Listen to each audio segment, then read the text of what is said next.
சிம்ம ராசி அன்பர்களே, ஆடி மாதம் அற்புதமான கால நேரம். சிம்ம ராசியை பொறுத்தவரையிலும் ராசியில் இருக்கக்கூடிய செவ்வாய் பாக்யாதிபதியாக 9ஆம் அதிபதியாக வரக்கூடிய செவ்வாய் பகவான் ராசியில் அமைந்திருக்கிறார். பொதுவாக சிம்ம ராசிக்கு இந்த ராகு கேது மிகப்பெரிய தடையாக இருந்து வருகிறார்கள்.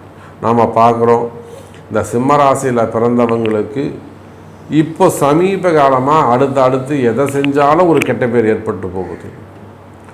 எவ்வளோதான் திட்டமிடுதல் இருந்தாலும், ஒரு பிளான் இருந்தாலும், எவ்வளோதான் ஒரு சப்போர்ட்டர்ஸ் இருந்தாலும் மக்களிடத்தில் ஒரு அவப்பெயர் ஏற்படுகிறது.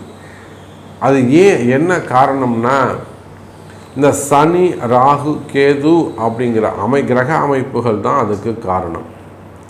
அப்போது என்னதான் இவங்க கடுமையாக உழைச்சாலும், நேர்மையாக இருந்தாலும், உண்மையாக செயல்பட்டாலும், அரசு ஆட்சி அதிகாரம் எல்லாம் கையில் இருந்தாலும் ஒரு அவப்பெயர் ஏற்படுகிறது அப்படின்னு கவலையில் இருக்கக்கூடிய சிம்ம ராசி அன்பர்களே, நல்ல பேர் கிடைக்கக்கூடிய காலம், நல்ல நேரம் பிறக்கின்றது.